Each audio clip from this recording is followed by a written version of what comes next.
Seems like a lot of places are. Yeah, I'm trying to leave.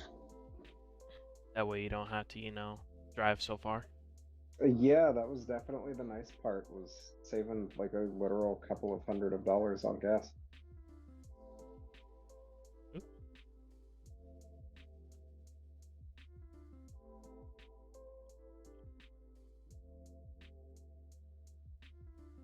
what the hell?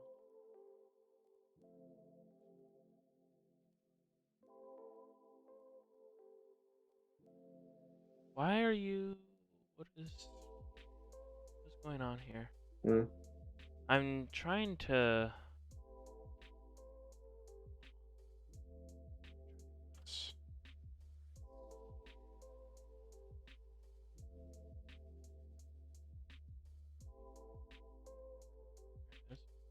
I don't know why it was being so fucking difficult. Mm.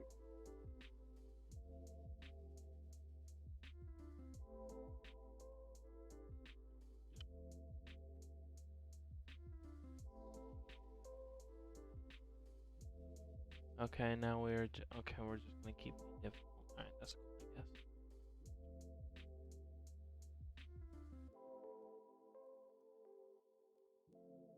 Please, for the love of God, just fucking work.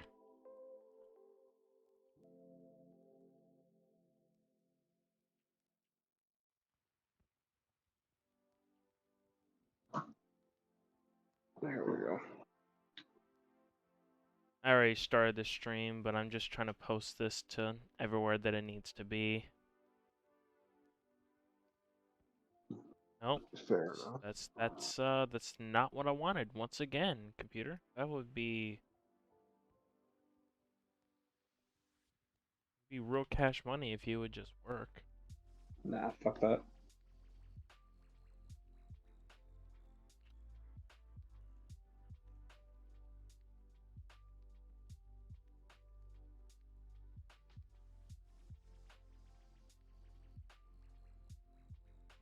Okay, so that's good. Good. Fuck, this is definitely gonna be a list episode, isn't it? Oh yeah, there's you put a lot of shit in here. There was a lot of shit that happened. Yeah. It's all right though.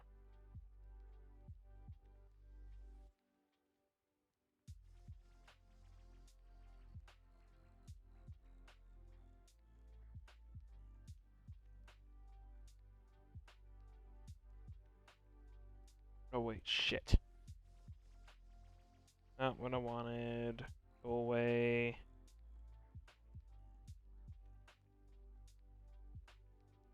Delete.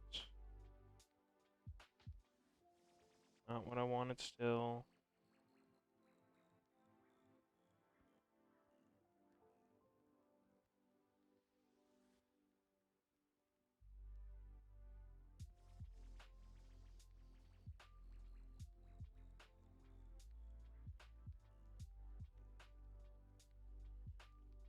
Okay, and then all right. So I think go ahead and get started. Welcome everybody to the podcast. I am your host as usual, Afro Black. Here with my co-host, Markov's Portrait. Say hello to the people. Well, He's still sick with the after effects of COVID. I'm not sick. I'm just fucking exhausted. I haven't done anything in 2 weeks, trying to get my stamina built back up. That's fair. We got a shit ton, to put it no other way. Yeah, A lot of articles for you guys a lot today. of, lot of cool shit. A lot. I know we need to bump up the energy levels a little bit. So Carter, why don't you tell us about the whole spiel with the Nintendo Direct Mini. What's happening with that? What's going on? Dude, this was like my boys over at Nintendo. Not that I have any boys over at Nintendo, but if I did, my boys at Nintendo are fucking killing it right now. Yeah. Um, tons of tons of third party shit coming through, which I on the one hand it's a little disappointing because this is usually like their big quote unquote E3 showcase that they do this time of year. Uh huh. And there's still kind of a lot in the air as far as what's going on next year. I will speculate about that in a little while, but Mhm. they still had a pretty good third party showcase. It was about 45 minutes of constant reveals, and it was just kind of like Nintendo has just gotten these things down to a fucking science, man. They're like they let the adrenaline, they let the hype build just long enough, and then they're like ba boom, ba boom, ba boom. There's fucking churn announcements out one after another, and I love that. My ADHD is it's perfect for that. So, starting off, first thing they did, this was before it had dropped. They did like a little, recap, extra reveal for the new Monster Hunter expansion that came out on the 30th. Um, New master rank difficulty, monsters, showed off the new areas. Looks pretty rad. Um, the first one, and I'm gonna get mad about this one for a little bit because a lot of people are, including myself, justifiably so. Nier Automata is getting a Switch port. It is Game of the Year edition, and it is getting a full-on physical release. Now, I'm not mad that this game is getting a physical release. Uh It huh. is a fantastic game. It's really fun. It's really good. If you haven't played it, you should. Absolutely. What pisses me off about it is they are doing this as a physical release. It is a, PS4 era, Xbox One era video game. Mhm. And the major consensus among people who are defending them for doing the Kingdom Hearts Cloud trilogy was that, oh, there's no way they could get Kingdom Hearts 3 to run on the Switch. I haven't Yeah, played that doesn't make any 3. sense. I haven't played Kingdom Hearts 3. Not only does this invalidate that, but this game is so much more graphically intense because it goes for a more realistic art style. So, like at this point, it is 100% safe to say that Square straight up just botched the Kingdom Hearts re-release. Interesting. Because Those you two have statements don't two make any PS fucking you have sense. two PS2 games and a PS3 game. Which as soon as they said it was cloud and people started presenting that argument, oh, it can't run on the hardware, it can't run on the hardware. Witcher 3 and Doom Eternal run on the hardware just fine. Granted, sacrifices were made, but they could do it. You don't need to make a lot of sacrifices to get a game that looks like Kingdom Hearts to run on that console. Absolutely. You can't tell me that they can't optimize And then they're Kingdom just Hearts, like, but all they can right, optimize Nier. here's our gritty real world fucking yeah. I'm excited for the game to come out, don't get me wrong. I'm very annoyed with how Square does things as a business. Yeah, that doesn't make any sense. I don't like. I'd much rather them just admit, hey, we screwed up the port. We don't really want to pursue it any further. So Yeah. it's kind of botched for now. Yeah, it's annoying. Again, I'm Yeah. excited. If you order it through the Square store, there's actually like a really cool bundle they're doing where I don't know if it's still there, but there's like a really cool limited run T-shirt that they had too. Oh, So really? yeah, it was kind of neat. Interesting. Hashtag not sponsored, but it was cool. Excuse me. Um, yeah, going down the list here. Next one was a new puzzle game called Lorelei and the Laser Eyes. They didn't really have a ton to say about it, but it looked like an interesting puzzle, like puzzle platformer almost, puzzle adventure game. Kind of like Edith Finch or like Talos Principle. Mhm. It looked interesting. I'll keep an eye on it. It's not quite my flavor, but we'll see.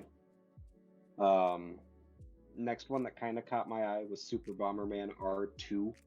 Um, they had actually killed the servers for Super Bomberman R, I think just last month. So I was kind of wondering if this was going to happen, but Mhm. it looks pretty rad. It's basically more of the same Bomberman R gameplay, which is more. If you've ever played a Bomberman game, it's that. One thing that they are adding to this is called Castle Mode, which is basically like a tower defense with actual people in it. It is up to 15 people in a lobby, where one person is the tower defendee and the other 14 people are trying to get through your defenses. So I thought that looked pretty rad. Huh. We'll see. It is Konami, so I'm not necessarily holding my breath for anything fucking mind blowing, but it looks Yeah. fun. I It looks. haven't played a Bomberman game in a while. Yeah, it's It's been a been a minute. very long time. I want to say like Been a minute. Game Boy Advanced era. I want to Yeah, say. that sounds about right. That was definitely a golden age for Konami. But that is coming out sometime next year. Hmm. Um, one of like the first big one out of this trailer for me, or out of this direct for me, they are bringing all 10 Mega Man Battle Network games over to not just Switch, but it is going on every major platform next year. Oh. Okay. So I've never played them. It was always one of those things that just because of how like consistently they were coming out when I was a kid, I knew a lot of people that did, Hmm. but I never got on that bandwagon. I was pretty content to run the battery dry in my Pokemon Emerald cartridge. Yeah. Um, Basically.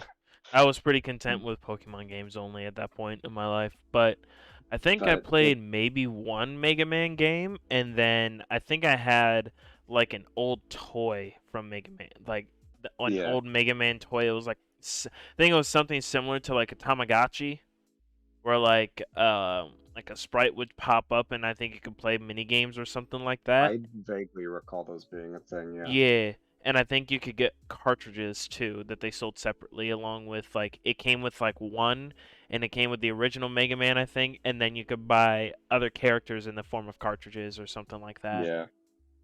But It was obviously I like don't have the that tail toy end of the anymore. Tamagotchi thing. Yeah. Yeah, yeah, yeah, Um, yeah, yeah. so that looked pretty cool. I think they're splitting it into like two, so they're doing like 1 through 5 in a collection, and then like Volume 2 is the other half. But Oh, nice. yeah, those are coming next year, from what I understand, and I know Kane was pretty excited about them too Yeah, because no. he played Kane a I lot. already know Kane's all over that. Yeah, He's going to be a yeah. day one player. Um, Probably. It's just like a really fun. I don't know that it's surprisingly in depth given the hardware, but it's just like a tactical RPG that, from what I've seen, honestly kind of plays like South Park: The Fractured But Whole as far as how the battle system goes. Oh, really? From that was the like energy that I got off of it. I could be misreading that because I haven't watched a ton of it, but Mhm. from what they had flashed in the trailer, that was the vibe. So Hmm. Okay. kind of like half tactical, half turn based on a set grid. But I still man, I don't know why, but I can never get into grid style RP like tactical RPGs. I just can't. I don't know what I it is. if you have a strong desire to do it, I would definitely say start with Fire Emblem. That's fair. It's like a really good entry level strategy RPG, and they're all really good. I just picked up the new Warriors game that came out, and it's got like a really good blend of the Fire Emblem stuff and like a typical Dynasty Warriors game. Nice. And it's an alternate universe, and I like when companies do alternate universe stuff officially. Fun. Spices up the games a little bit. Yeah, you should also just play Three Houses if you have a Switch because it's one of the best games on that console, I Oh, would say. really? I don't Oh think yeah, I've ever played a Emblem game. It's always been that's a phenomenal entry level. I think that's always been one of the games that Kane has kind of like talked about here and there, but other than that, I've never Hmm. really looked into it all too much. Yeah, it definitely opened itself to more of like a general audience thing with this one, which I don't think they did it in a terrible way. Like the mechanics are still there. They didn't really dumb anything down. They just made it a lot more accessible. Hmm. Okay. Like so they streamlined it without lessening the complexity or Yeah, yeah, in a sense. okay. But they've also got like the old-fashioned every Fire Emblem game, and this was something that they were known for, especially back at the beginning. Every Fire Emblem game has the option for what's called a permadeath mode. Some Oh, I of see. them, that was the only option, where while your characters and your team had like these stories and plots built into them, like full, like in-depth characters, if they died in battle, they were dead the rest of the game. Oh, that sounds like XCOM. It's yeah. So in the last 10, 15 years, they've kind of pulled back on that a bit, and now it's got like casual mode versus I can't remember if they call it like classic mode or whatever they call it, but you can play with the option if you're going fucking hardcore sweaty mode to have your party die, and it's basically like a wipe once everyone's gone. Goddamn. Is there a Which way I to wouldn't replace recommend people? for Three Houses. Three Houses you can recruit, so it's kind of set up like you're a teacher in a school, and you are teaching one of the three houses in the school, hence the title. Um, Based on your character interactions, and basically it's kind of like a persona social link system. Based on your relationships with the characters that you're building from the other classes, you can pull a majority of students from the other two classes into your party. Oh, all right. Well, at least they don't leave you completely out there to No, but drown. with the length of the game, I would not recommend doing it in Three Houses unless you truly love it. Just Unless you're just like obsessed with that game. just because of how long it is, or It's a very beefy campaign. yikes. And technically there's three of them if you're going for I mean each house has like a different story run.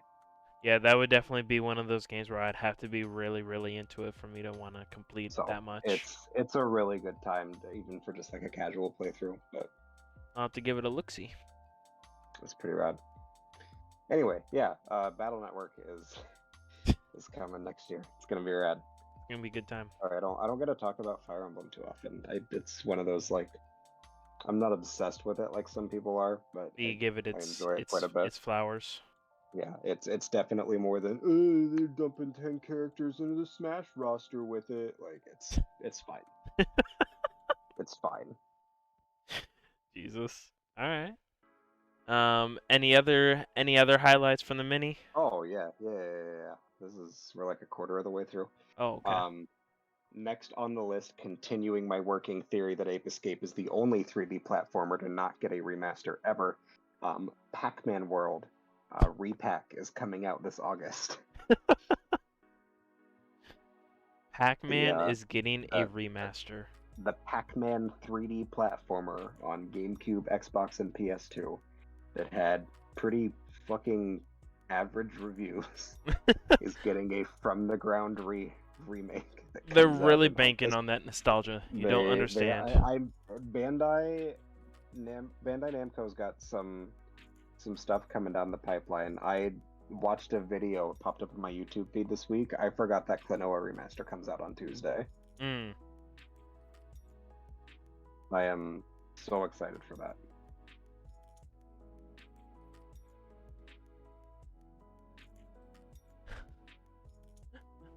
All right.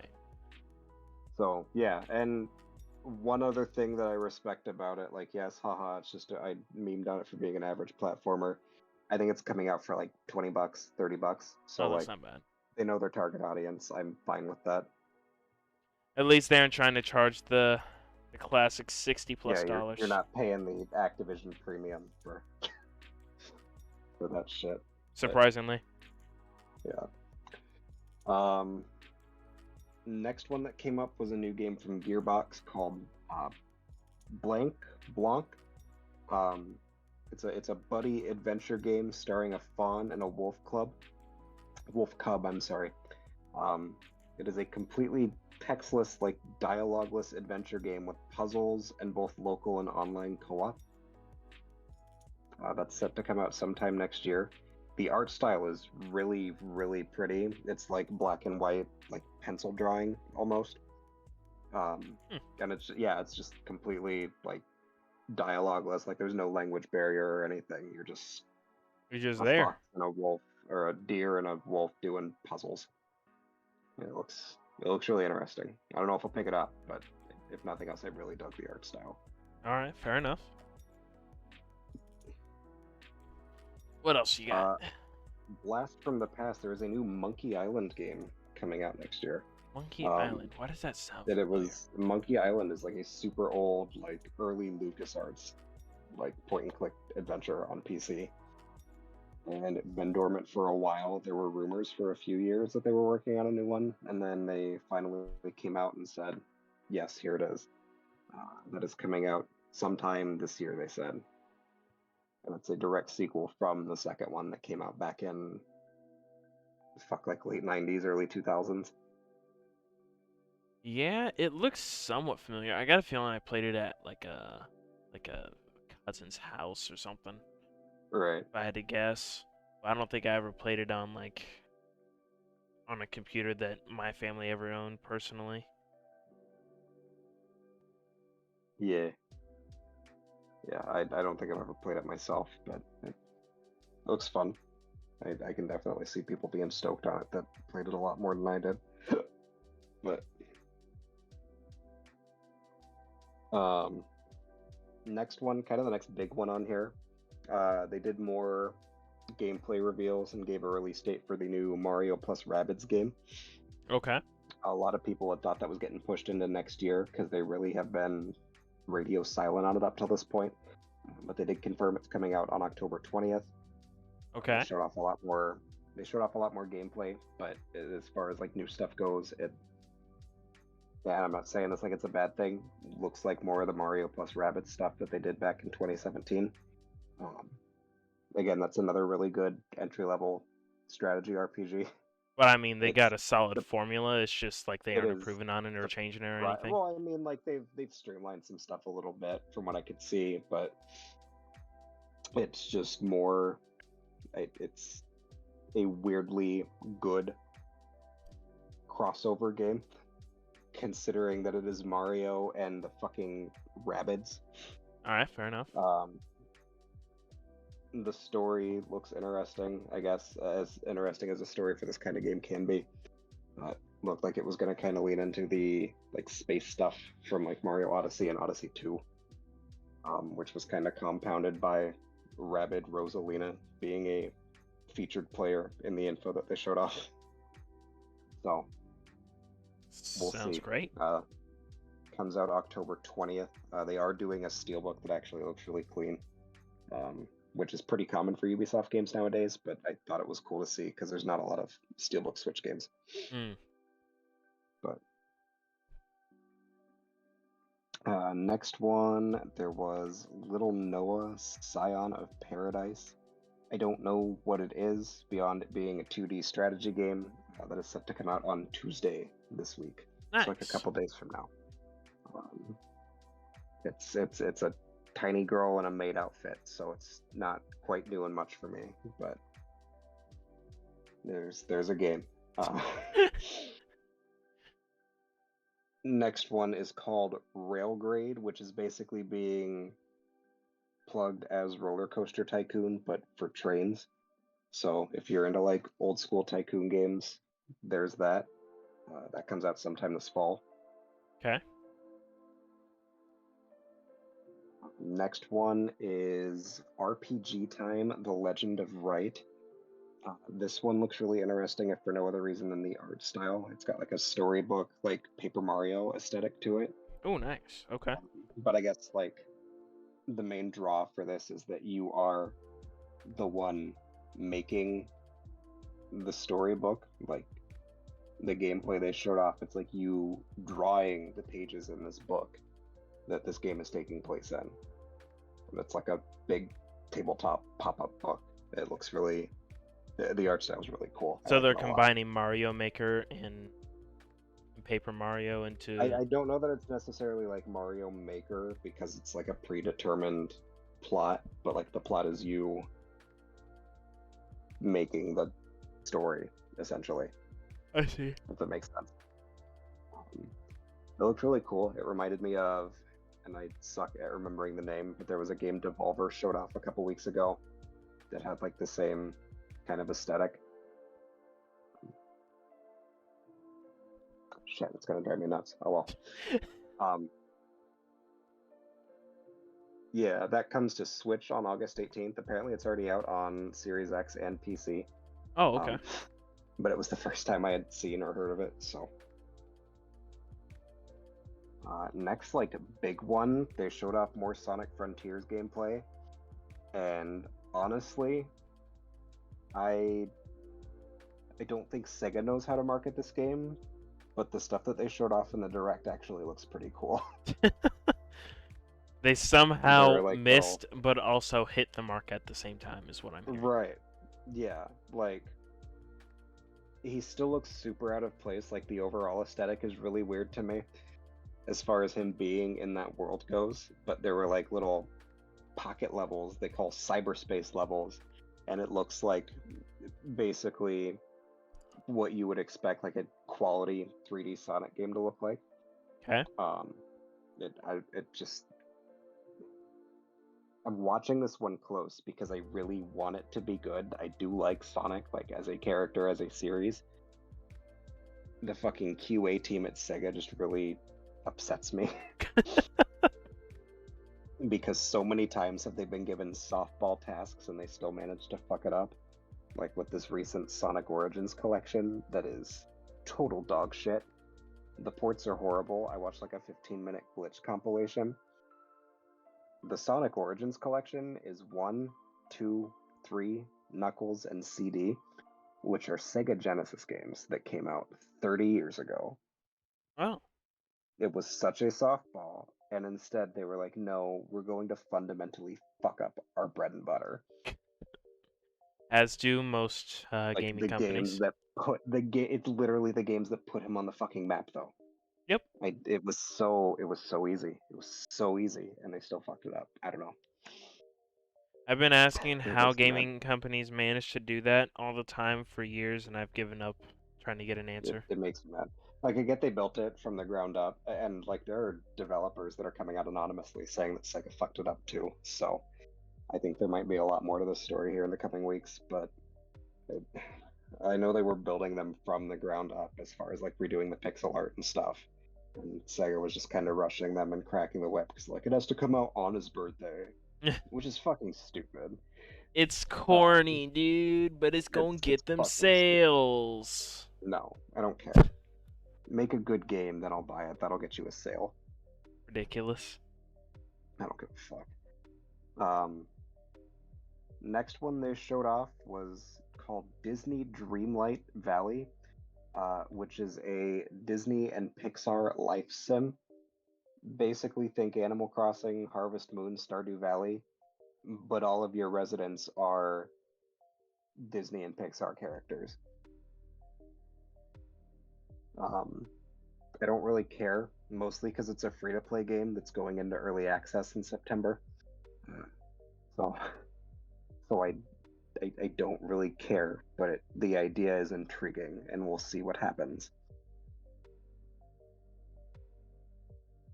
I'm curious to see what will happen. We'll see what happens. um, Next one, they showed off Live Alive, which is another Square game that is coming out on Switch July 22nd, with the demo hitting the day of the direct. Uh, if you play the demo, your save data, your progress will carry over into the full game. Um, it's a Square RPG. I know a lot of people like it, but like most other Square RPGs, I have not played it, so I don't have a lot to say about it. All right. Uh, Doraemon Story of Seasons, Friends of the Great Kingdom. This was another Square one that was, or no, sorry, this is Bandai. This is Namco. Um, you just kind of crash land on this unknown planet, and it's another life sim. Um, there were a lot of life sims in this direct, Live but simulations. yeah, well, no, life, not Oh, life. life. Okay, I thought you Yeah, said live. I'm just like, what? no, life sims like Harvest Moon, Animal Crossing, that kind of thing. Oh, I see. I see. Um, it looks quaint. It looks fun. That is coming out later this year. They did a quick little splash. Minecraft Legends is coming out on Switch next year as well. It Ooh, was that okay. like open adventure action RPG that they showed off at the Xbox showcase a couple weeks ago. Mhm. There's a new Dragon Quest spin-off, Dragon Quest Treasures, that's coming out December 9th. So, I always hear Uh, so much about Dragon Quest, but the only thing that I know about it is every time I hear about the game, the main character looks like Goku. That's well, it's because it's the same character designer. Oh, okay. That would make a lot of sense then. I was gonna say Yeah, because I always looked at the character and I'm just like, is this supposed to be based off of Dragon Ball? I'm no, like it's very literally confused. like the same character designer. So I see. yeah, that's why the pro tag for 13 literally looks like Trunks with black hair. Yep, that makes sense. So,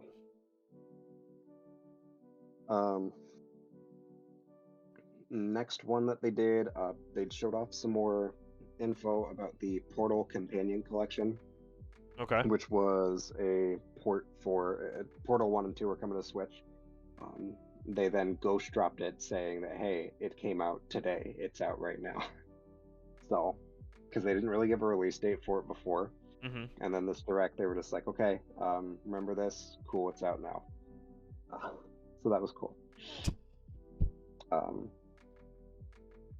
Going back to my point earlier about life sims, Square announced one called Harvestella, which has an emphasis on fighting, farming, and forging friendships across 4 seasons before descending into a mysterious 5th season, one based on death. Um, so it's like half sim, half RPG. Mhm. It looked pretty interesting, actually. That comes out November 4th, and I liked the art style. And then they kind of glossed over it. There's this game, Captain Velvet Mirror: The Jump Plus Dimensions. It is the most Japanese title I've ever heard in some time. That is another tactical RPG. It says it's about a boy who moved to Japan. That comes out on the 28th of this month. All right. And then finally, the big reveal. The meme is dead, ladies and gentlemen. You can stop asking for it. Game over. Persona 3, Persona 4, Persona 5, all coming to Switch.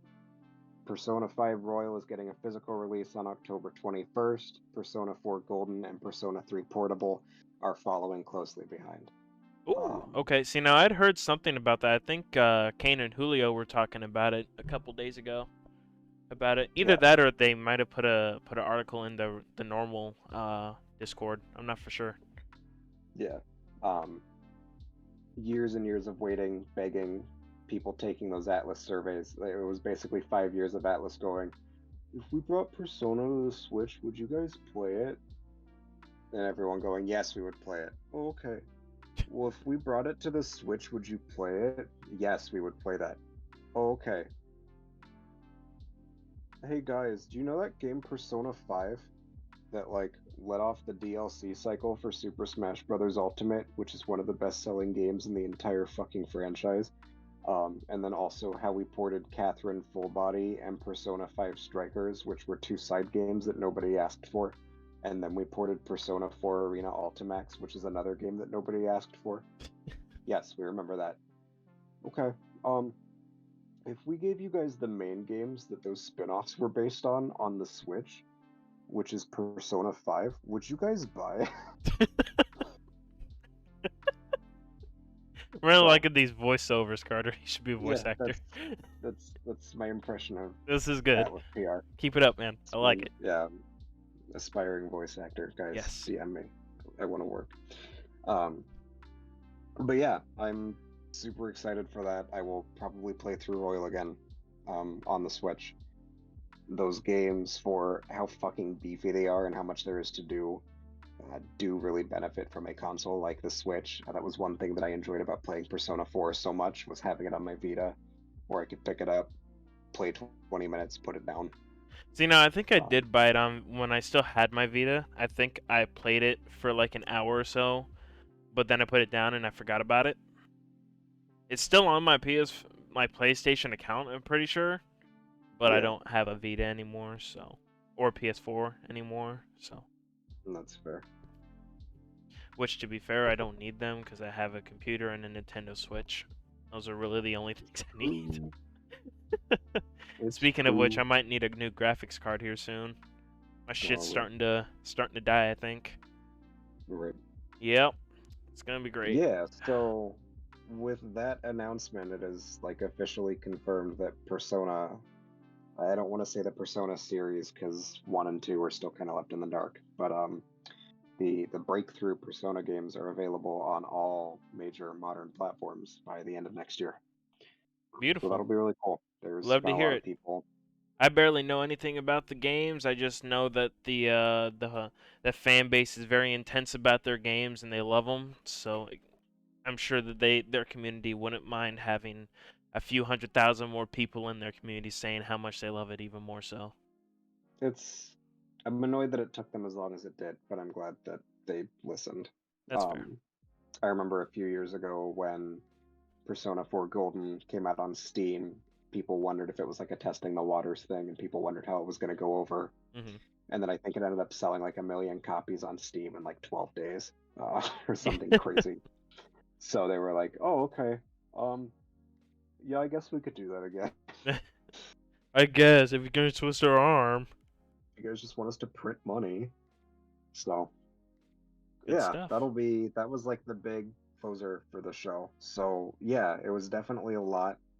Um, I guess one thing that I had missed that they highlighted with that, every game that they had announced or talked about during that show is scheduled to come out in the next year. Oh, I all right. really So they love they that that pulled is a a similar thing thing to companies are Xbox doing. then. Yes, I love that that's a thing that companies are doing where they're being realistic about time frames, Yes. not showing me Kingdom Hearts 5 17 years before it comes out. I don't know what you mean, dude. It was right on schedule. Yeah, yep, yeah. All right. Well, if that's the rest of the Nintendo Direct, that's fantastic. A lot of That releases is coming all we out. got in that partner A showcase, lot of and good support. that was all a 25-minute video. So Jesus again, Christ. going back to just Nintendo, just boom, boom, boom. They've got these down to a science. Yeah. They're doing pretty good about that. Well, speaking of good releases and such, it looks like Amanon, Jesus criminy. Okay, hold on. Nice, Let's reverse that really nice, quick. nice, nice. Amazon announced that Prime members can claim over 30 free games starting July 12th. These titles will include Mass Effect Legendary Edition, Star Wars Jedi Knight Jedi Academy, and Jedi Outcast, Star Wars Republic of Commando, and Need for Speed Heat. Before Prime Day actually begins, Prime membership holders can also start downloading 25 different classic and indie games such as Rain World and Metal Slug 2. Normally, like Amazon people will get like in between 5 and 10 free games every month. There's a keep, obviously, even after the subscription runs out. But it looks like this month they're tossing in those 25 free classic games and then Mass Effect and various Star Wars games on top of that. So if you guys are looking for something a little bit more like uh, put a little bit more oomph on your monthly subscription, now might be a good chance to actually put in those $12 to get it. Because I can personally attest after playing through it on stream, Mass Effect Legendary Edition was a good time. And I also play Need for Speed Heat every now and again too on PC, so that's also a good time. Game looks gorgeous. I haven't played any of those Star Wars games that they mentioned, unfortunately. Well, actually, I might have They're played pretty Republic solid. Commando. They're older titles, Yeah, PS2 era. yeah, but I think I played that one. But nonetheless, it sounds like a good time. Let's see here. What else did they also put in there? Looks like that's it. But I don't think they've come out with the full list. They just kind of highlighted some stuff. So yeah, that's fair. But yeah, so once again, comes out on the 12th of July, so in a little over a week. So that'll be a good time. Let's see. What else we got here? What is this about Infamous 2, Carter? oh yeah, so Sucker Punch put out like a little blog post saying that they were just running some maintenance on some older games. Um, Mainly with Infamous 2, they're putting in like the stuff that you could get from the collector's edition way back in the day. Oh, nice. just as like a free DLC. They're patching it in 12 years later, Jesus which Christ. whatever. But one of the things that I thought was really cool about them doing that they did in this release is they had also kind of deconfirmed some stuff that had been in the rumor mill for the last few years, particularly as far as what they're working on currently. They pretty much straight up just said that right now, neither them or any other studios are working on anything related to Infamous or Sly Cooper, which on the one hand is kind of a bummer to hear, but it's also super refreshing for a company to be transparent about that. I just like that they were like, hey, we appreciate the support. We'll definitely look into it if there's something down the road for that world, for those games. Right now, we're not working on those. I thought that was kind of cool. It's kind of refreshing to see nowadays. But yeah, I thought it was pretty interesting because they have been posting on socials and LinkedIn and things that they are hiring for a new game. The listings that they had posted were like, hey, it's going to be a stealth related game. And while it was kind of obvious that it was Ghost of Tsushima, there was still that party that was like, oh, maybe they're going back to Sly Cooper. This kind of pretty much confirmed that it's Ghost of Tsushima 2 at this point, or at least something in that universe. That's fair. Which is cool.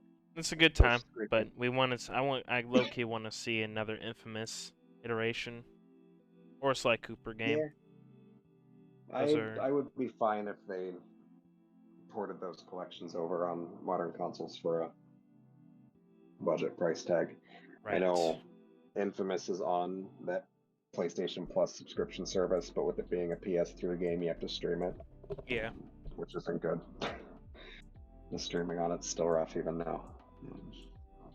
But yeah, I don't know. I just thought it was a cool little thing. That's fair.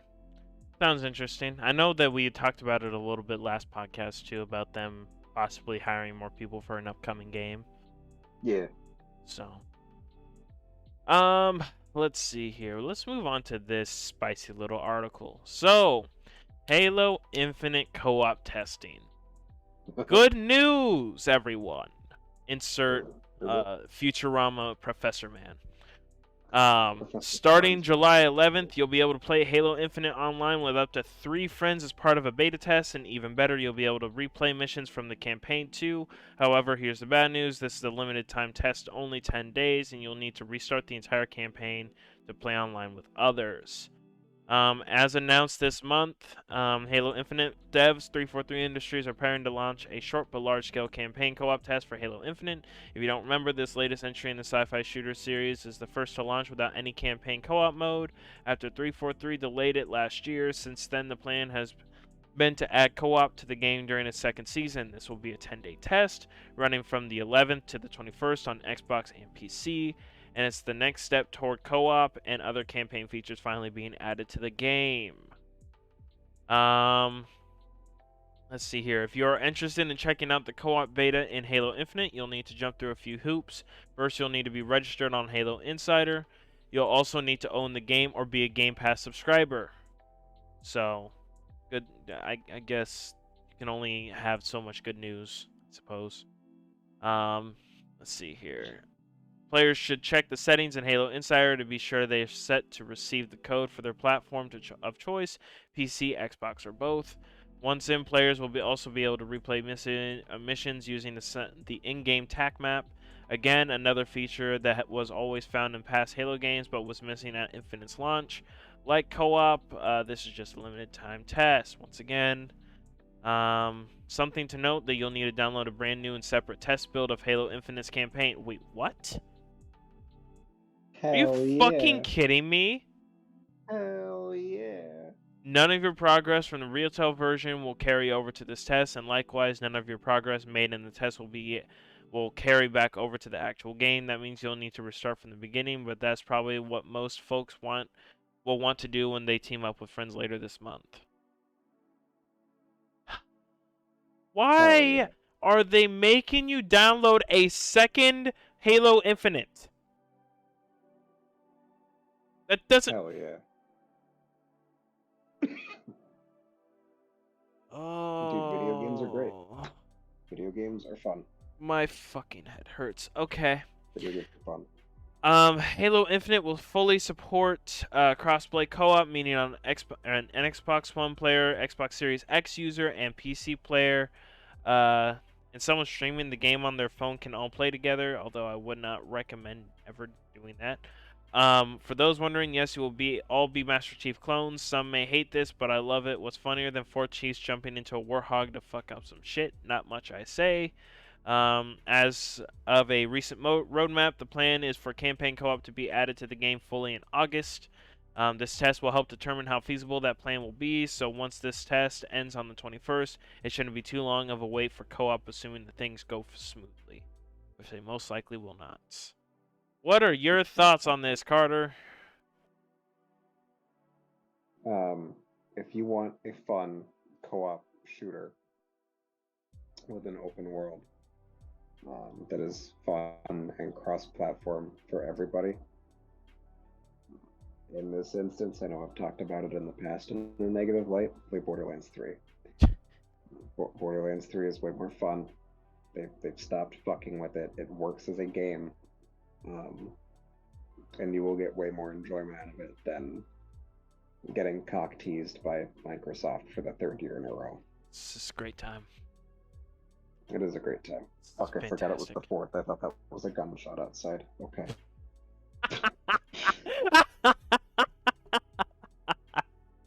Cool. Awesome. Jesus Christ. I'm Cloud9, baby. So, all right. So yeah, Halo mediocrity. it's great. I love one of my favorite franchises of all time Really being unfortunate. just brought down slowly for no fucking reason. Laughs at you in Borderlands. Apparently, it's too hard Laughs at you in Call of Duty Zombies. Oh man, it's great. Anyways, moving on to this. Speaking of Persona, continuing on to the Persona subject, Sega is considering live-action Atlas TV shows and movies for Persona, SMT, and more. Tell us about that, Carter. Yeah, so Sega's looking into doing a lot of TV shows, particularly live-action stuff. Mm-hmm. There is like a Sonic cartoon that's coming out on Netflix later this year that actually looks pretty decent. All in all, like the Sonic cartoons are actually pretty good. And it looks like they are continuing to kind of chase that with something a little more mature in live action. They haven't really gotten into any specifics. It was kind of just something that they literally said that they were looking into doing. But I thought it was an interesting thing for them to say coming off of this pretty big summer for them as far as announcements go. Fair. Persona. I don't know how I feel about the possibility of a Persona adaptation because while the anime that they did for 4, I should say, because 4 and then 4 Golden, which is like an enhanced version, it's like the universally accepted superior version, like Royal is to Persona 5. Those anime were super well done. I know a lot of people are like kind of iffy on they did Persona 3 as like 3 OVAs, just like 3 movies, which a lot of people are kind of on either side for. I personally like them quite a bit. But the Persona 5 anime is not good. It is so not good that it kind of had a Ghost Stories situation by the time it got over here, where they were like, hey, if you can loosely or generally tell the plot beyond that, we really don't care how seriously you take this. Which, while it is very fun, especially as someone who has sunk 300 hours into that world, it's not a good anime. It's not a good show. It's not something that I can recommend to anybody but the people that have played Persona 5.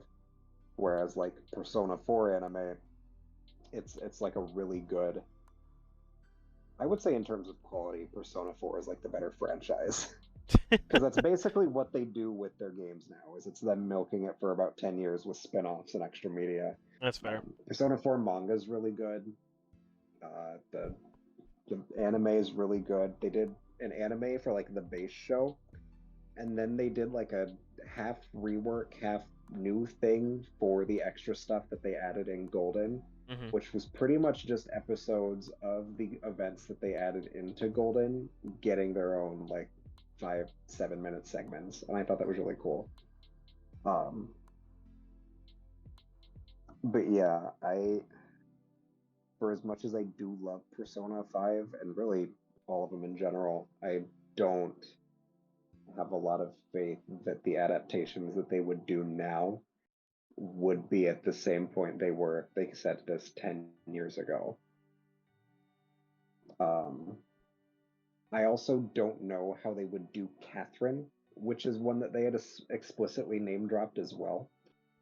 Um, Catherine is either going to be heavily censored, very limited in its release, total garbage, or a mixture of all of the above. I don't see that working out well in a live action format. Isn't it supposed to be like a Particularly, horror puzzle game or something?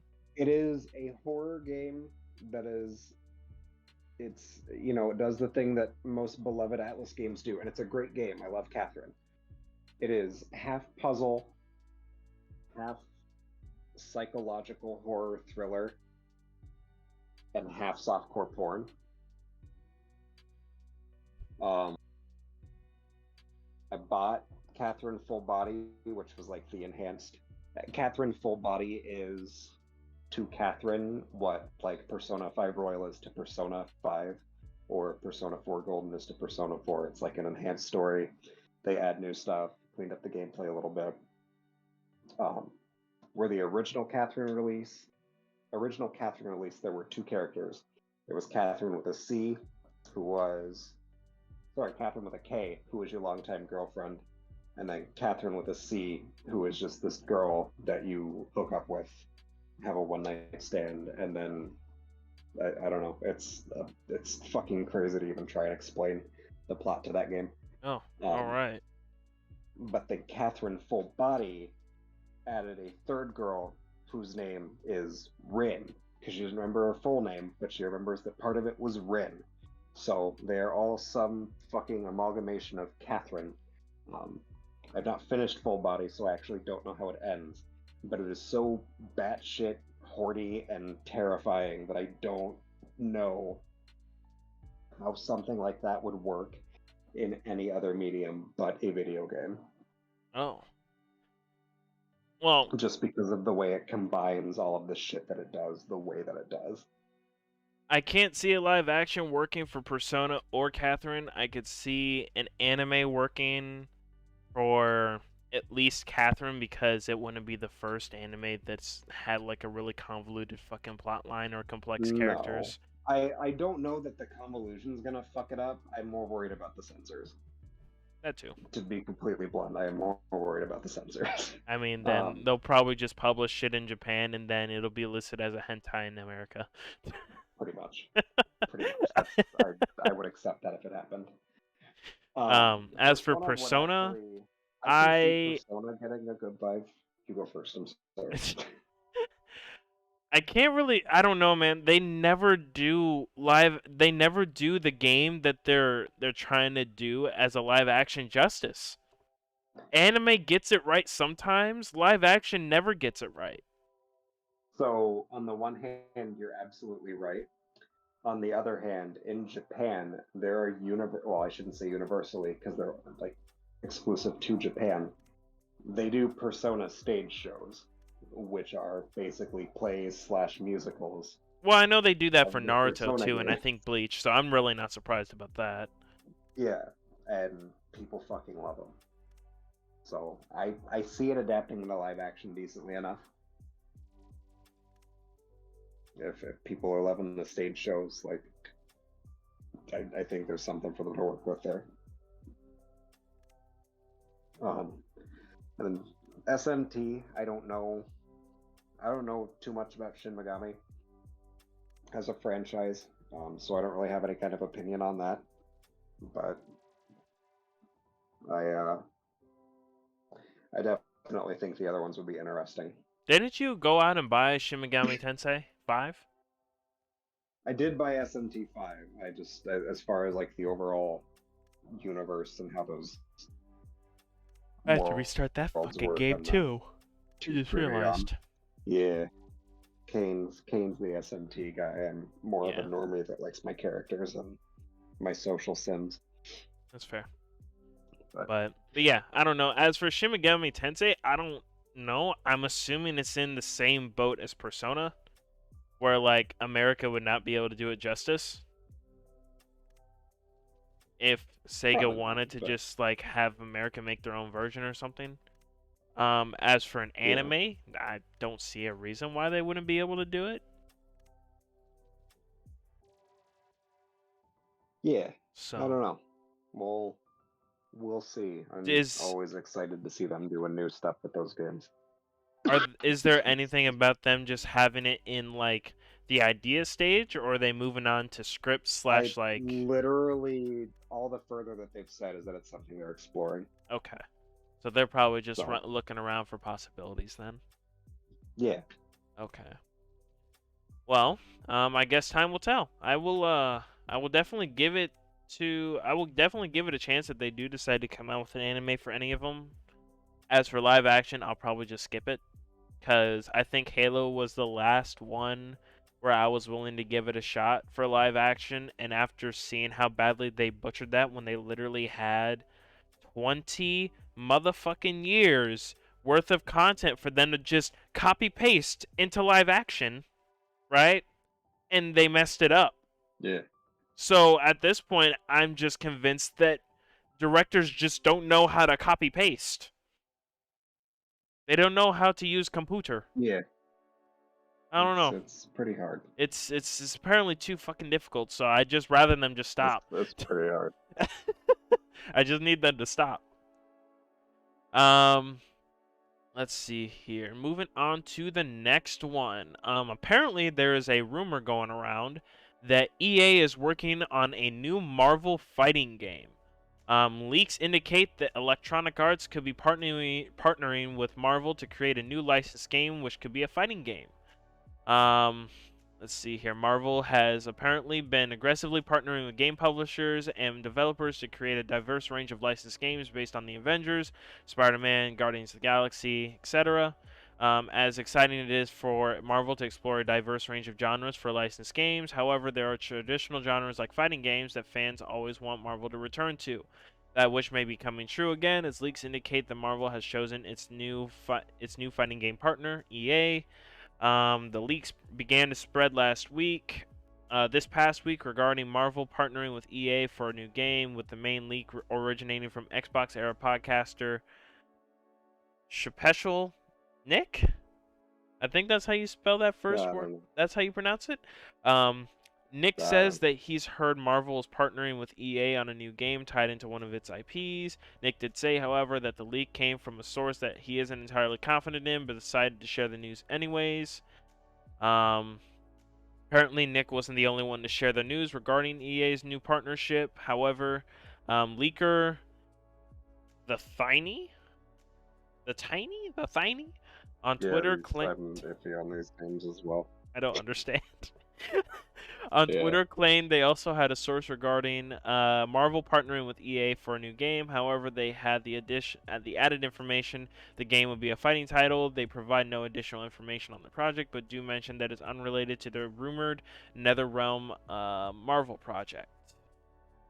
So, what do you think about that, Carter? Got any predictions? Yeah, got any hopes, dreams? What's going on here? while normally I am scared anytime EA says that they're doing anything new, this would actually not be their first attempt at a Marvel fighting game. Um, they had one back in 2005, 2006, called Marvel Nemesis: Rise of the Imperfect.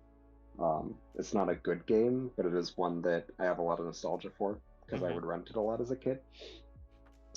Where basically EA had like it was like the whole they went with the pretty like cliche alien like storyline, but it was kind of dark and gritty. Yeah. Um, it was fun, like especially being a kid in that time. That was kind of the primo demographic for me to be into it. But the fighting was pretty solid actually.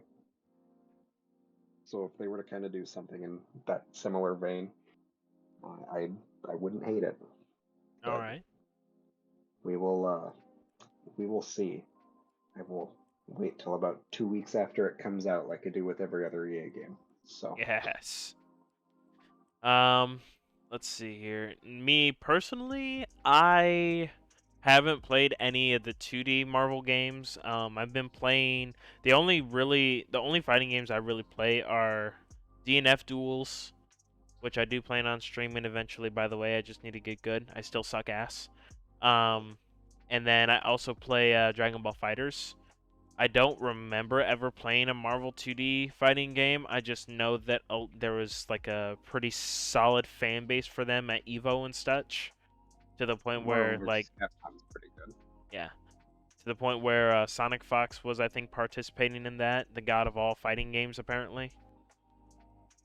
Um, but I'd be willing to give it a shot. I would just have to see gameplay and stuff, cause one thing that I have noticed that I like in the new fighting game that I've been playing in since Fighters is that DNF has more its combos seem to the animations flow a lot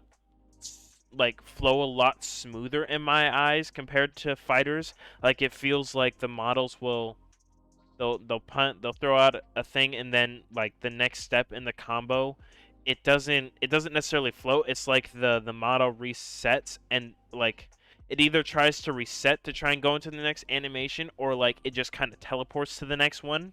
It doesn't seem like the character model actually flows naturally to the next move, whereas DNF does. So I've been paying attention to that a lot more. So I don't know. I would have to see that, and also have to know probably upfront how the balancing would be for the game, because obviously with comics the characters can get pretty out of hand pretty quickly. Yeah, that's what makes them fun. Ha ha. But yeah, so that'll be cool. I'm interested to Yeah. see if they'll release anything for like the next Xbox showcase or something like that. But yeah, this looks like Yeah. that's the end of that article. Speaking of MCU, apparently the next or the Doctor Doom MCU project may have been accidentally leaked by Howard Stern. Um, let's see here. Over what appears to be a hot mic, That's Stern is talking to a producer about his plans for the summer, which apparently includes plans to appear in Doctor Doom in some capacity. Robert Downey Jr. is among the other names that come up. Quote, they're going to be over the schedule with me and it's going to suck, end quote. Stern is heard saying, I told you I'm going to do Doctor Doom. That's the thing, but believe me, I'm fucking miserable about it. I called Robert Downey Jr. and I was asking him acting techniques. The clip quickly began circulating around social media, leading to wild speculation. Would Howard Stern interview Doctor Doom? Would he be in a What If Season 2 episode? Was it all an elaborate prank? Either way, Doctor Doom is very much in the news right now. The famous villain has yet to appear in any MCU property, but the time is right for Victor Von Doom to make his debut, especially following a certain cameo in Doctor Strange in the Multiverse of Madness. Um, with Kang the Conqueror potentially wreaking havoc in the cosmos, Doctor Doom would make for an intriguing terrestrial threat. We may well get more insight at next month's San Diego Comic Con, where Marvel Studios is confirmed to be in attendance. A Phase 4 Fantastic Four reboot is also in the works, though little is currently known about the project. I'm actually hyped for that. I'm very curious on how they're going to do that, because from what I had heard, Ryan Reynolds really wants to play the Human Torch again. So I don't know how they would make that work. Chris Chris Evans. Chris Evans. Was it Chris Evans? Yes. Ryan Reynolds can't play the Human Torch. He's playing Deadpool. That's what I'm saying. I mean, I would It's still not. technically it's in the It's same really boat not. though because Chris Evans played Captain America. No, no. But Captain America's like a 95-year-old man now. So Oh Jesus Christ! But yeah. So I'm we'll curious to see. see when they'll actually splice Victor Von Doom into the mix. They Um, are so fucking close to getting all the. Oh, I mean, I shouldn't even say they're close. They've started weaving all the Fox shit in with Doctor Strange, but Truth. I guess it was more of a teaser than like the full blown. Here they are. Yeah. As for And the Kang the Conqueror thing, I've been seeing snippets of that statue, but wasn't, if I'm not mistaken, weren't all those statues in the multi that universe that Strange gets stuck in with the Illuminati. yeah. Yeah. So, They weren't necessarily Kang. I don't know that they really ever established who they were.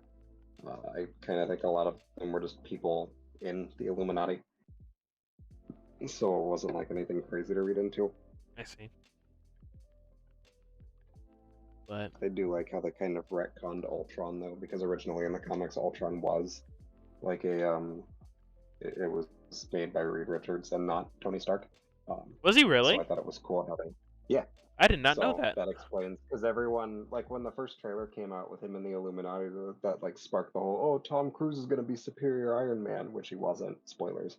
Um, but they weren't really like leaning into the crazy fucking very well supported at the time rumor that Reed Richards was going to be in it. So they were just like, "Oh, it's Iron Man's back," without like remembering where he came from in the comics. Yeah. So I didn't. Well, that was actually, fun for no, me in the because theater. when I went to go see the movie, I was actually questioning that too, because obviously I recognized the Ultron voice and stuff, and I was just like, wait, Yeah, Tony well, was I the mean, he one that doesn't talk in the made movie Ultron. Why the fuck is Ultron in here?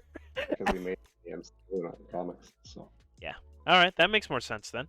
I do like who yeah, they boy. chose to play Reed Richards in that I movie. love the trajectory of John Krasinski's career. I I do love that too. he went from the funny man on Office to I am making genuinely good horror movies. He's like the white Jordan Peele.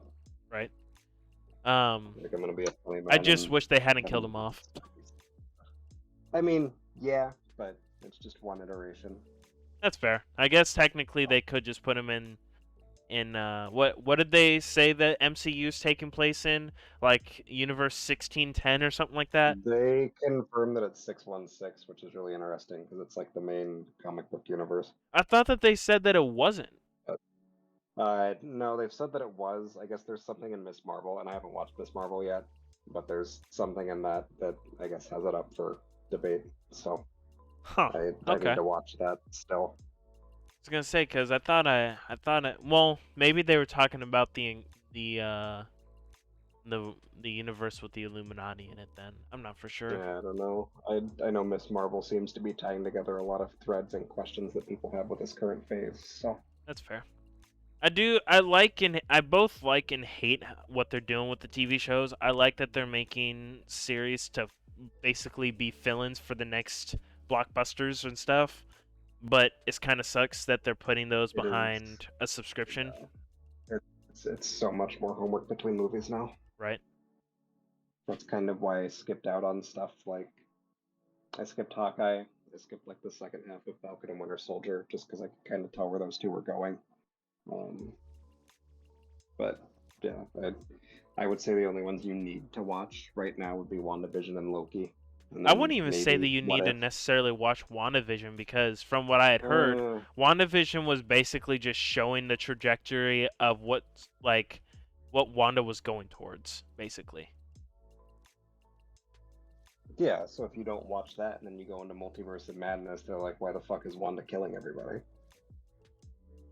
Well, I guess I see And it when the fuck differently did she just get because I had kids? seen enough snippets and heard enough stuff about WandaVision to where, like, I guess Yeah, it but made see, like sense at that's the least a little point, bit. whereas you have to know about it. That's You have fair. to know about what happens in it enough to go in and understand what's happening in the movie. Yeah. And even then, like, even if I didn't get a lot of information from other people. Like between the information I did get about WandaVision and like the snippets of references to the show, basically in the movie, I can infer, oh, okay, she went batshit crazy because a Vision took over an entire town, rewrote reality for a little bit, fucked around with time a little bit, and now she's a really broken magic user. She is as broken now as she always has been in the comics. Yeah. And Yeah. now we got a little snippet of non What If series Supreme Strange. I will be curious to see Yeah, if they actually I'm. bring Supreme Strange into the universe, because if they do, Oh, they. that's gonna be really hard for them to find a villain that's actually on par with him. Not if Doctor Doom's coming. Yeah, that. Well, I was about to say that. Like, Doctor Doom is Doctor gonna Doom, shit I think, stomp is the only one everybody. that really outclasses him, isn't he? At least in the comics. I mean, like, fucking God Emperor Doom is like literally one of the most powerful characters in like the Marvel canon. That's what. Okay. Like he's literally Sorcerer Supreme. He fucking goes to Wakanda, kills everybody there, and then he's just like, this is like he's pretty much just kind of like, hey, if you guys can't figure out the war thing, I'm just gonna kill all of you. Which is what he does. It's exactly what the fuck he Isn't does. isn't that the version of Doctor Doom that basically just disintegrated Thanos when Thanos tried to Yeah, say that he he's was top dog? God King Doom is literally his character name. He is God King Doom. He is unkillable. He is Sorcerer Supreme. He picked up Sorcerer Supreme in like 2 weeks because he was like, oh yeah, but I could do that. And then he just fucking dies. Jesus. But Doctor Doom's a fucking badass. yeah, I would say out of all movies that have came out in the last like 15 years or so, Transformers could have held this title if they hadn't had fucking Dick Nose as the director. But I would say the MCU has taken over the cinema at this point when it comes to action movies. Yeah. They've done overall, like, obviously they had a couple misses. It's kind of impossible to have a 100% hit ratio, but I would say overall they've been doing a fairly good job with the MCU. I would say so. They've done pretty good with the casting and everything. The scripts are obviously going to be kind of corny, and I've heard some complaints about the CGI, but I really haven't seen any problems with it. I don't like how the She-Hulk trailer looks. I haven't seen the She-Hulk trailer. I also wasn't super big on how Moon Knight's costume looked. It looked kind of budget. I would have to. I'd have to see both, but I'm sure that you're probably on the nose about that one. But yeah, I don't know. I just like I kind of miss like the old, like everything up to the first Avengers when they were actually costumes instead of just haha nano machines. That means we can use CG. It's like fucking okay. Like, give me my costume. It's half the fun. That's why that's fair. Avengers 1 looks so fucking cool. That's fair. I love the way that movie's shot. Did a pretty good job. Hold on, let me go turn on my overhead light. But okay.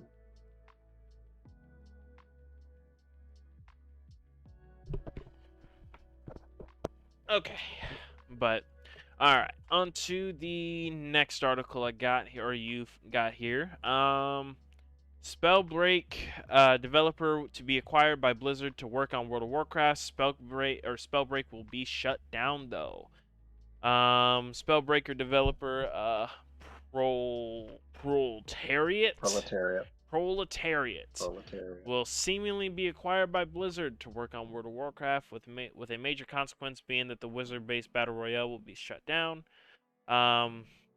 They announced the closure of Spellbreak yesterday, or not yesterday, but on June 28th, before VentureBeat later reported that there were plans for the studio and its 100 members of staff to be purchased by Blizzard. The team, which has been reportedly working with Blizzard since May, will focus on World of Warcraft and its upcoming Dragonflight expansion.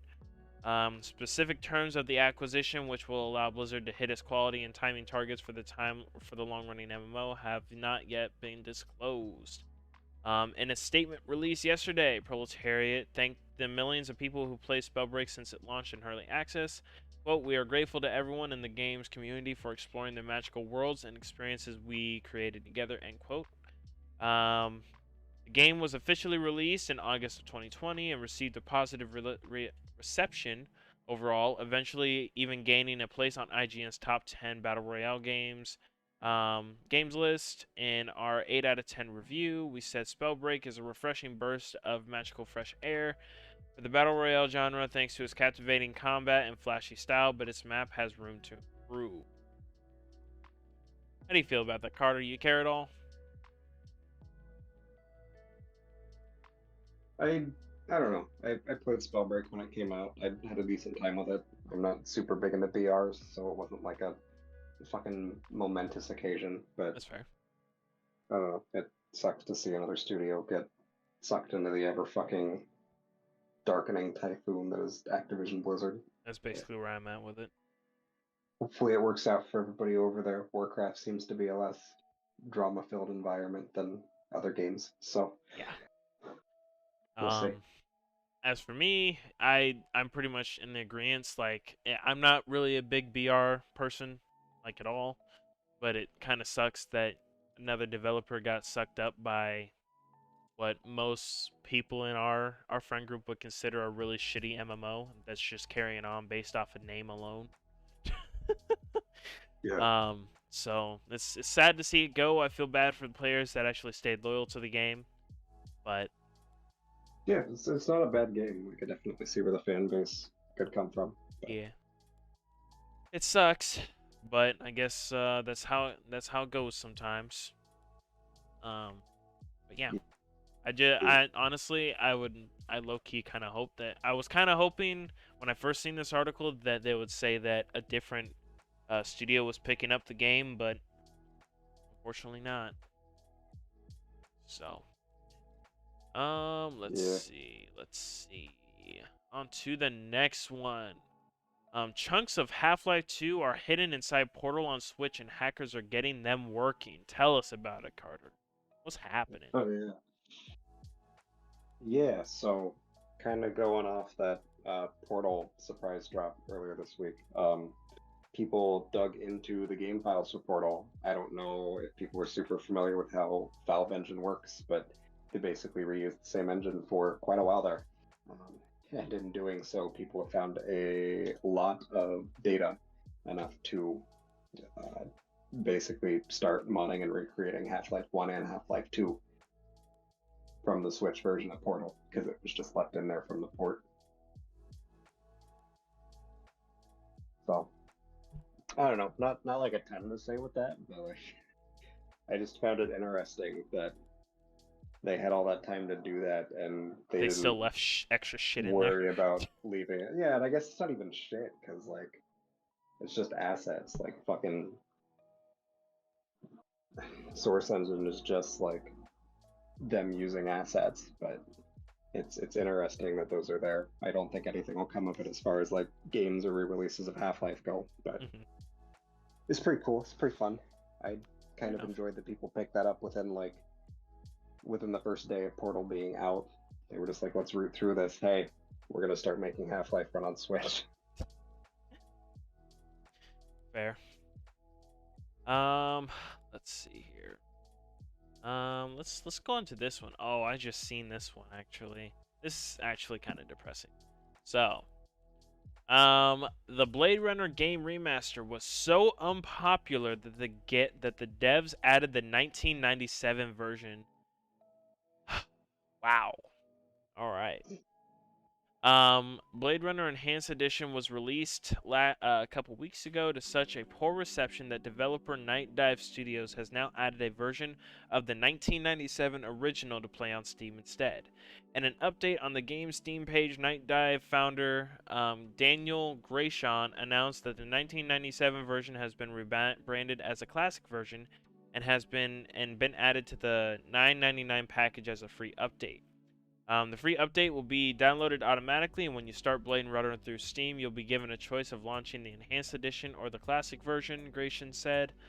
There was also an option to play Blade Runner with some restored content that was left unused from the original game.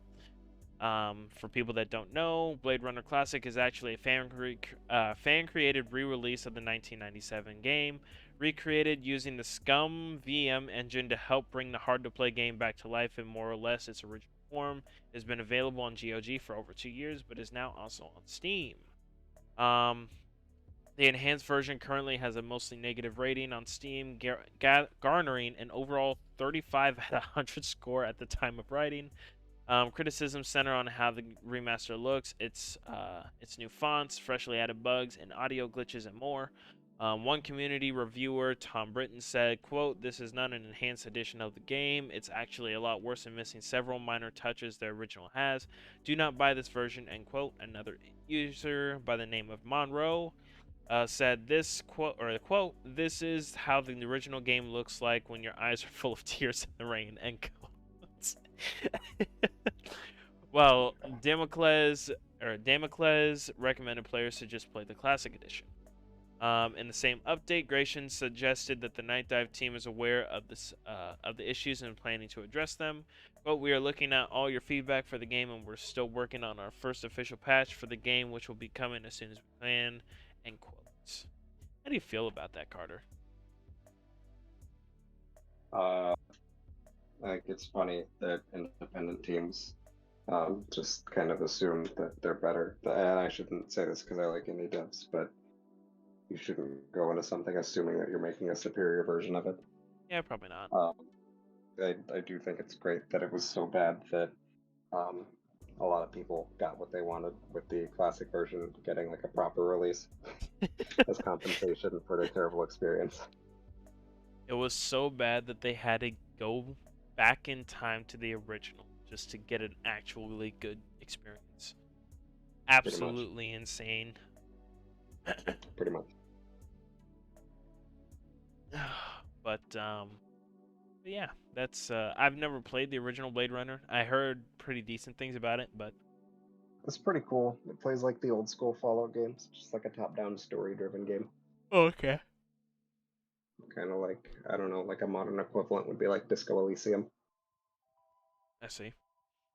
but it's set in the Blade Runner universe, which is always cool. Might have to give it a shot then. Maybe I'll throw it on my wish list. It's pretty cool. All right. Hey, this is one right up your alley, Carter. Insider says Metroid Prime Remaster is coming this year. Tell us about it. This is the fourth year in a row that they've said this, but I Well, really don't tell us think about it. basically, there's been a lot of rumors basically since Metroid Prime 4 got announced in 2017 that they are going to port the original trilogy over as well to the Switch. Um, this is a newer rumor or a revised edition of the rumor, whatever you want to call it. That basically says, which I guess would kind of, given that they've done re-releases of classic games for Mario and Zelda here in the last couple years and their milestone anniversaries. Mario, you had that Mario 3D All-Stars pack, which was 64, Sunshine and Galaxy. And then last year for the Zelda anniversary, they did the HD remake of Skyward Sword.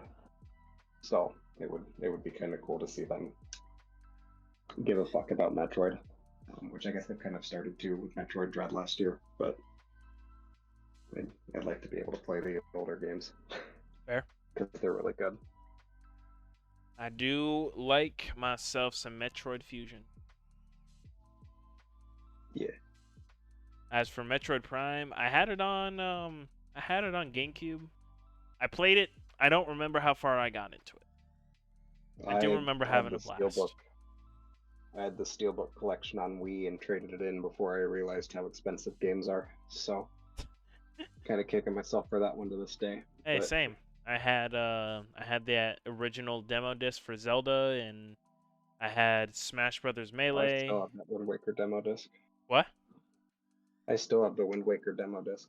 Oh, do you? I Yeah, think it's got worth a decent amount of three money. three Wind Waker. It is. It's got three Wind Waker demos: Zelda 1, Zelda 2, Ocarina, and Majora's Mask with Master Quest. There it is. It is like triple digits. Yeah. It's And my alright. Just dad keep. got it for free with his GameCube. Yep. Best part about it. Gotta Yup. love Nintendo stuff. Premium collector's items that only gain value. Hell yeah. But let's see here. But yeah, so I'm excited for a remaster. I can always add. I'm always willing to add more games to my Nintendo Switch portfolio. Yeah, yeah. Um, but yeah, so that'll be interesting. Um, on to the next one. Let's talk about your favorite series, Carter. Grand Theft Auto. Oh, I mean, I don't hate Grand Theft Auto, especially this one. A lot of rumors about stuff getting remasters and ports. Um, this one, they are claiming that Grand Theft Auto 4 remaster is in the works, um, which would be super cool. I actually love GTA 4. I played the hell out of it when I was a kid. All right. Um, there's no kind of specific release date that they gave, but they did say that it's in the works and is planned to release eventually. Um, They had also mentioned that it is going to be bundled with two other GTA games. I don't really know what those would be, unless they're doing like they're counting like the story expansions or like the DLCs for GTA 4 in that as well, which I would kind of hope that they just do at this point. Um, it'd be really cool. I'd like to see that get a modern release. The only thing that scares me about it is how they handled the trilogy that came out last year Mm-hmm. with three Vice City and San Andreas kind of being fucking borderline unplayable. But Fair. yeah, if they do it well, I don't hate Rockstar Games by any means. I just wish they would put out more than one game every 7 years. And I wish that game was more than, hey, what if GTA but this? But Hey, that'd be crazy if this happened. what if GTA but cowboy? What if GTA but boarding school? Hey, come on, man. Those They should boys. remaster Bully. Oh no, I'm not shitting on any of them. Bully's fucking amazing. I need to play that. I think I had it at some point, but Never I never played touched Bully? it. Oh dude, it's on Steam for like $8. Highly recommend. Maybe I'll play through it on stream. Highly recommend. Love it. I still need Love to it. Good complete quite a PS3 few game. games on stream. Speaking of which, I need to get back on my No Man's Sky grind too. True, same. I've been trying to stream, but I just haven't had the energy this week. That's So fair. Same. Same. COVID and shit. What? Yeah, I said COVID and shit. Yeah, So had a good time. But yeah. but yeah, so GTA 4 remaster is in development. Good times. Good to see that.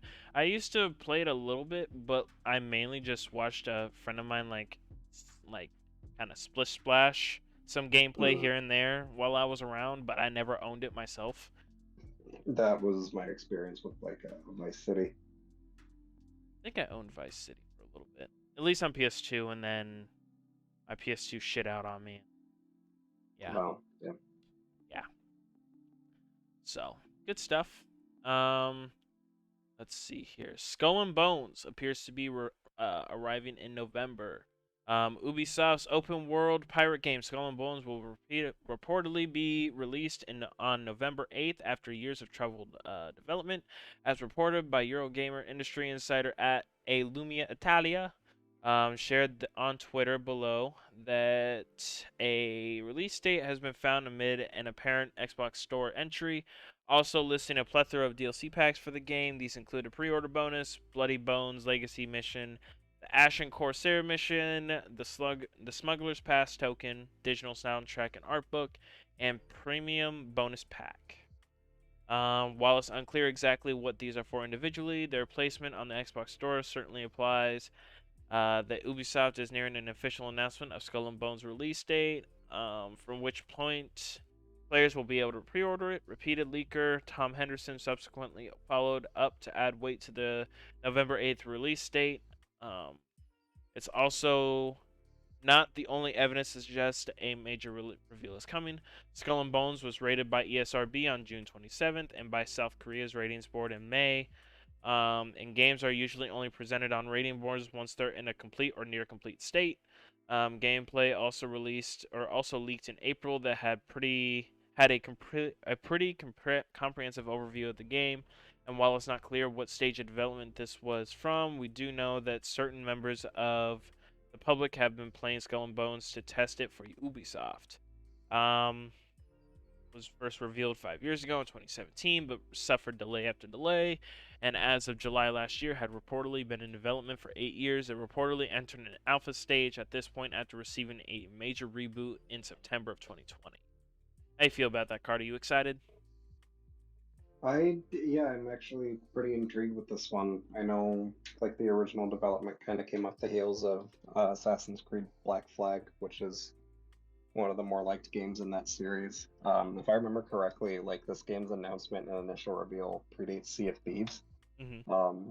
So this has kind of been in the works for a long time, and I'm curious to see what they do with it. That's about as much as the extent of what I know is basically that they were trying to continue off the Black Flag hype by creating another game, and then shit just kept hitting the fan and kept delaying it. Yeah, I don't really know anything about the game, honestly. that's about it.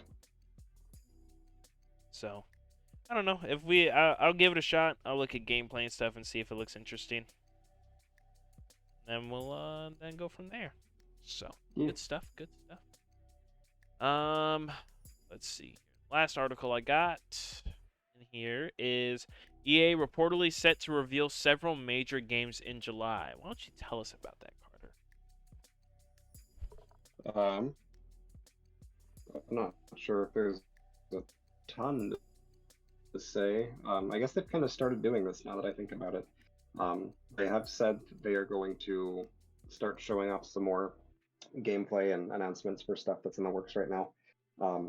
They do have three series in particular that they had announced that they're going to do. That being FIFA, Need for Speed, and Skate.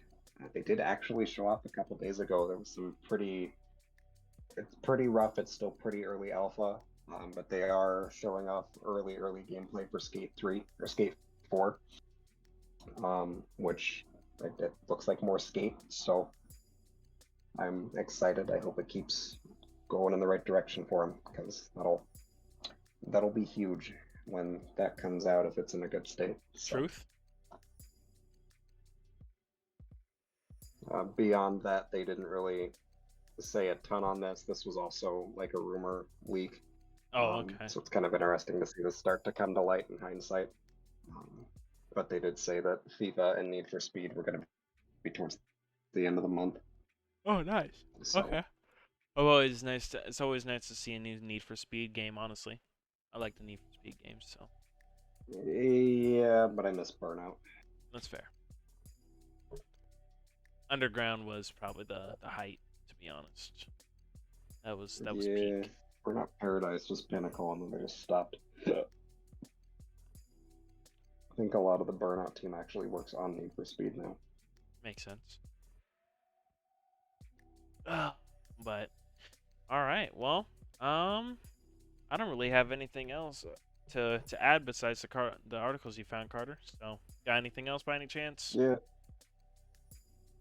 Just a quick thing. The guys at Bandai Namco said that if you like Klonoa and you buy the remaster that's coming out next week, and it does well for them, they're gonna make more Klonoa. So buy that, please. Yeah, yeah, I do that. will. I will shill for that game any day of the week. Jesus. But All right, fair enough. that's all I got. All right. Well, I think that'll be the end of the podcast for the night, guys. I hope you enjoyed. A lot of new information coming out with a lot of hype games, so stay tuned for more information on that. Be sure to follow both of us, me on my Twitter and my Twitch as well. The Twitter extension should be down in like the panels or whatever. Should be like a hot link or whatever. As for Markov, you can go to his Twitch. It is spelled exactly how you see on the screen. And from there, you'll be able to get his socials from there. Yes, sir. Speaking of all the socials and such, go follow or go subscribe to our YouTube, the AFK team. Go ahead and post comments, like, share the videos and stuff, spread the word so we can get more viewers in here every week. Speaking of more viewers and more popularity, make sure to join our Discord as well. That's where we put all the articles and stuff, as well as where we try to interact with more viewers. We're trying to get an audience around to actually make it more lively and such. You'll be able to put in your own articles too for a chance for them to be included on the podcast. Um, but yeah, other than that, I think that's all the plugs for the night. Hope y'all have a good night. Yeah. Have a good night, everybody.